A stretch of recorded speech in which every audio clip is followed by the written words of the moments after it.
बिस्मिल्लाहिर्रहमानिर्रहीम। अस्सलाम वालेकुम।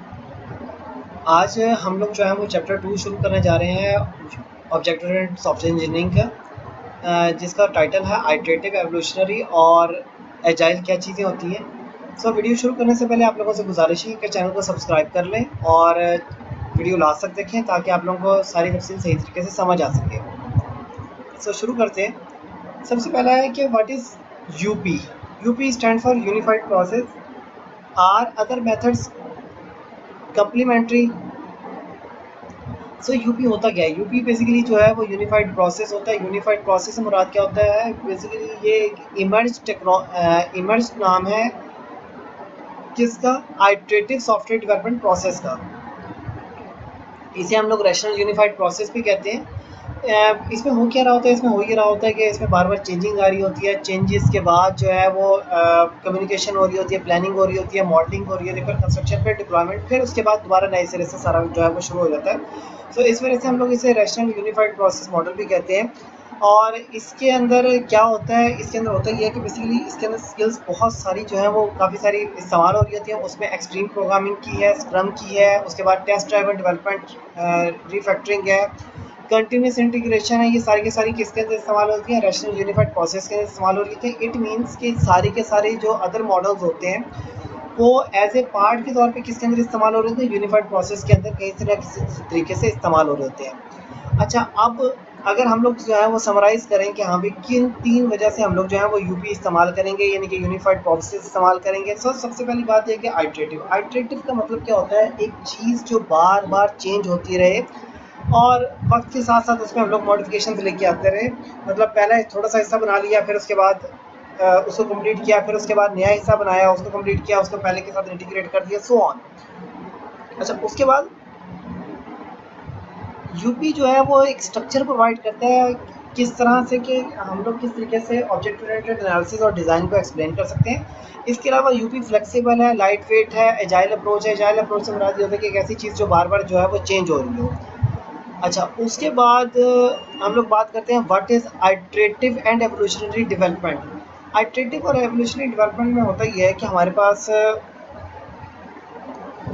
सबसे पहली बात है कि आइटरेटिव का मतलब ये होता है कि हमारे पास जो है डेवलपमेंट के अंदर छोटे छोटे जो है वो स्मॉल सीरीज़ के चंक्स होते हैं या फिक्स लेंथ के जो है वो मिनी प्रोजेक्ट्स होते हैं, जिनको हम लोग जो है वो बाद में कंबाइन करके एक बड़ा सा प्रोजेक्ट बना लेते हैं। वो जो मिनी प्रोजेक्ट्स होते हैं जिनको हम लोग बार बार मतलब एक टाइम और सीरीज़ हम लोग उसे कंप्लीट करते जा रहे हैं, उनको बोलते हैं आइट्रेशंस। अब वो आइट्रेशंस जो हैं वो कंप्लीट करते करते एट दैट हम लोग क्या करते हैं? एक पूरा बड़ा सा प्रोजेक्ट जो है वो बना लेते हैं। अच्छा, सिस्टम जो है वो आहिस्ता-आहिस्ता ग्रो करता जाता है, आइटरेशन बाय इटरेशन। इस वजह से इसको हम लोग नाम दे देते हैं आइटरेटिव एंड इंक्रीमेंटल मॉडल, क्योंकि एक चीज़ चेंज भी होती जा रही है, मतलब आहिस्ता-आहिस्ता वो आइटरेशंस भी होती मतलब ऐड होती जा रही हैं और आहिस्ता-आहिस्ता इज़ाफ़ा भी होता जा रहा है। इसको हमने नाम दिया आइटरेटिव एंड इंक्रीमेंटल मॉडल का। और इसमें फीडबैक बड़ी इंपॉर्टेंट होती है, चूँकि फीडबैक भी साथ-साथ आ रही होती है, इस वजह से इसे आइटरेटिव एंड एवोल्यूशनरी डेवलपमेंट का नाम भी दिया गया है कि एक चीज़ आइटरेटिव भी हो रही है, उसमें इजाफा भी हो रहा है और साथ साथ उसमें फीडबैक भी आ रही है। अच्छा, उसके बाद नेक्स्ट आ जाते हैं हम लोग कि आइटरेटिव डेवलपमेंट के बेनिफिट्स क्या क्या हैं। सबसे पहली बात ये कि आइटरेटिव का क्योंकि वो थोड़ी थोड़ी इजाफा हो रहा था, इसलिए प्रोजेक्ट जो है वो बहुत कम फेल होते हैं। हम क्योंकि एक चंक बना के या एक छोटे मिनी प्रोजेक्ट बना के उसे कर रहे होते हैं, तो इस प्रोजेक्ट के फेलियर के चांसेस बहुत कम हो जाते हैं। अच्छा, अगर हमारे पास जो है वो कोई हाई रिस्क है टेक्निकल या कुछ भी, वो शुरू में ही पता चल जाता है, बजाय कि वो बिल्कुल आखिर में जाके पता चल रहा हो कि अच्छा भाई ये भी रिस्क है, इस वजह से प्रोजेक्ट नहीं बन सकता, हमारी पहले वाली मेहनत बेकार गई। नहीं, ऐसा नहीं होता। स्टार्टिंग में ही हमें पता चल जाता है कि हाँ भाई ये प्रोजेक्ट फिजिबल है या इसमें क्या क्या रिस्क है, सो ऑन। अच्छा, उसके बाद शुरू में ही हमें जो है वो प्रोग्रेस नज़र आना शुरू होती है, अर्ली विजिबल प्रोग्रेस। मतलब हमें स्टार्ट में ही पता चल जाता है कि अच्छा भाई ये प्रोजेक्ट जो है वो हम लोगों ने जो इनिशिएट किया है, इसमें जो स्टार्टिंग में ही जो है वो प्रोग्रेस है नहीं है, कितनी प्रोग्रेस आ रही है, नहीं आ रही है, डाउन चल रहा है प्रोजेक्ट, सो ऑन। अच्छा, उसके बाद फीडबैक हमें पता चल जाता है, यूज़र की इंगेजमेंट कितनी है उस प्रोजेक्ट के अंदर, स्टेक होल्डर्स कौन कौन से हैं, उसके बाद अडॉप्टेशंस हैं, उसके बाद कम्प्लेक्सिटी भी बड़े आराम से मैनेज हो जाती है। और जो आइट्रेशन है वो भी हम लोग सही तरीके से क्या कर लेते हैं? कंट्रोल कर लेते हैं। ये सारे के सारे क्या बेनिफिट्स हैं? आइट्रेटिव डेवलपमेंट के बेनिफिट्स हैं। अच्छा, अब कितनी आइट्रेशन कितनी लंबी होनी चाहिए, और या आइट्रेशन टाइम बॉक्सिंग क्या होती है? देखिए, अगर हम लोग बहुत बड़ी आइट्रेशन कर लेंगे तो इससे मुराद तो यही होगा कि भाई वो तो एक पूरा बड़ा प्रोजेक्ट हो जाएगा। सो हम लोग ब्लॉक्स में डिवाइड करते हैं, बॉक्सेस में डिवाइड करते हैं, सो इन्हें बोलते हैं टाइम बॉक्सेस। वो टाइम बॉक्स जो होता है, वो टाइम बॉक्स से मुराद ये होती है कि लिमिटेशन होती है कि भाई इतनी आइट्रेशन होगी, इससे बढ़कर आइट्रेशन नहीं होगी। और इससे फ़ायदा क्या होता है कि हम लोग जो है वो नंबर ऑफ़ आइट्रेशंस को कंप्लीट करते हुए अपने प्रोजेक्ट जो है वो कंप्लीट कर सकते हैं। अच्छा, अब उसके बाद आ गया वाटरफॉल मॉडल। अब ये वाटरफॉल मॉडल होता क्या है, हम लोग पहले भी इसको मतलब आप लोग पहले भी इससे वाकिफ़ होंगे। थोड़ा सा मैं यहाँ पर जो है उसे समरी बयान कर देता हूँ। वाटरफॉल का मतलब ये होता है कि आपने जो काम भी करना है वो एक ही दफ़ा में करना है, और एक ही स्टेप्स को फॉलो करते हुए आपने क्या करना है, उसे कंप्लीट कैरी आउट करना है। वाटरफॉल जिस तरह से एक पानी ऊपर से नीचे गिर गया, वो दोबारा से हम लोग ऊपर नहीं जा सकते, इसी तरह से इसमें भी अगर कोई आइट्रेशन आ गया तो हम लोग उसे आइट्रेटेड नहीं कर सकते। वाटरफॉल में सबसे पहले क्या होता है, 5 इसके अंदर हिस्से होते हैं। सबसे पहले होते हैं कम्युनिकेशन, फिर प्लानिंग, फिर मॉडलिंग, फिर कंस्ट्रक्शन, फिर डिप्लॉयमेंट। पहले हम लोगों ने जितनी भी कम्युनिकेशन है वो सारी की सारी कर लेनी है। कम्युनिकेशन में ये नहीं करना कि अच्छा भाई कम्युनिकेशन से प्लानिंग में चले गए फिर वापस कम्युनिकेशन में आ जाना है, ऐसा कुछ भी नहीं होना। वाटरफॉल का मुराद ये होता है कि हम लोगों ने कम्युनिकेशन कर ली, अच्छी तरह से कम्युनिकेशन कर लें, क्योंकि दोबारा कम्युनिकेशन नहीं करनी है। अच्छा, उसके बाद फिर हम लोगों ने क्या करना है, प्लानिंग करनी है। जो हम लोगों ने कम्युनिकेट किया है उसके अंदर हम लोगों ने एब्स्ट्रैक्शन निकाल के उसको हम लोगों ने क्या करना है, उसका हम लोगों ने प्लानिंग करनी है। अच्छा, प्लानिंग कर लेने के बाद फिर बारी आती है किसकी, मॉडलिंग की। कि हम लोगों ने जो भी प्लान कर लिया है, अब हम लोगों ने क्या किया, उसे ज़रा थोड़ा सा मॉडल बनाना शुरू किया कि हाँ भाई हम लोग कौन सा प्रोसेस मॉडल इस्तेमाल करेंगे, क्या चीज़ करेंगे, मतलब उसकी मॉडलिंग शुरू कर दी।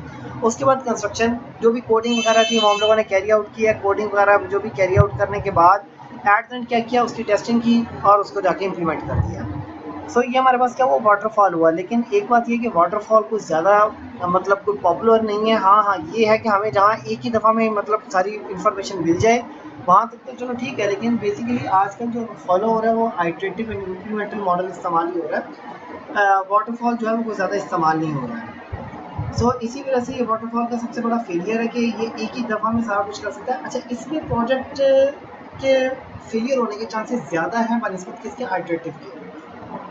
क्योंकि एक ही वक्त में हम लोग सारा कुछ मतलब कर लेते हैं। सो इस वजह से जो है वो हमें ना हमें फीडबैक पता चल रही होती है, एट द एंड हमें जाके प्रोजेक्ट पता चलेगा कि वो ये तो फेल हो गया, तो फिर हम लोग वहाँ पर क्या करेंगे। सो इससे बेहतर ये होता है कि iterative and implemented model choose करें। अच्छा, अब हमें फीडबैक और अडॉप्टेशन की ज़रूरत क्या पड़ती है। फीडबैक जो है वो ज़रूरी होता है किसके लिए, शुरू शुरू के डेवलपमेंट के लिए। फीडबैक जो है वो टेस्ट और डेवलपर जो है वो मज़ीद डेवलपर से जो आ रहा होता है वो मज़ीद रिफ़ाइन करते हैं मॉडल को, या हमारे काम को मज़ीद रिफ़ाइन करता है। प्रोग्रेस जो है उससे जो फीडबैक आ रहा होता है उससे भी टीम को पता चल रहा होता है कि अच्छा भी हमारी प्रोग्रेस कितनी चल रही है।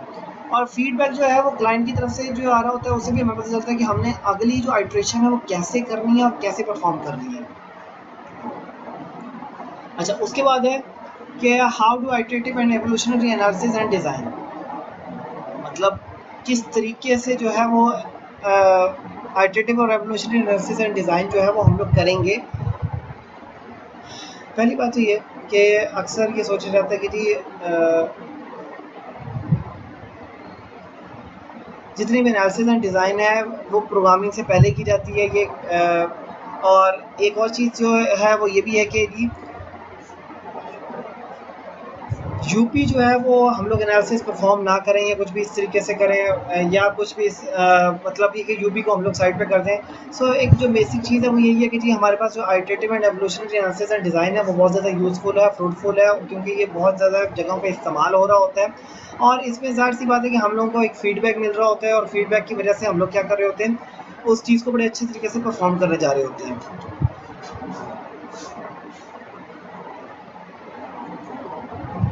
नेक्स्ट हो जाता है what is risk driven and client driven iterative planning. Risk driven से मुराद ये होता है, देखो आइटरेटिव प्लानिंग से मुराद होता है कि छोटे छोटे चंक्स बनाना या टाइम बॉक्स बनाना।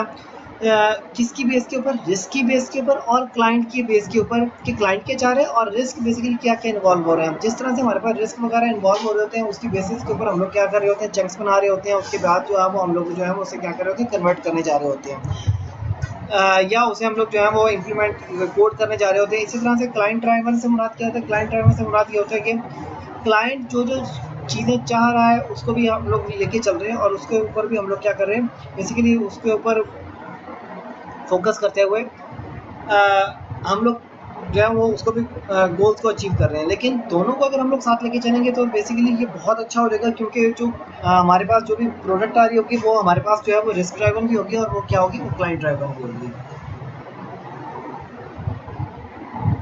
सो आज की वीडियो तक के लिए इतना ही। नेक्स्ट वीडियो तक के लिए मुझे इजाज़त दीजिए। अल्लाह हाफिज़।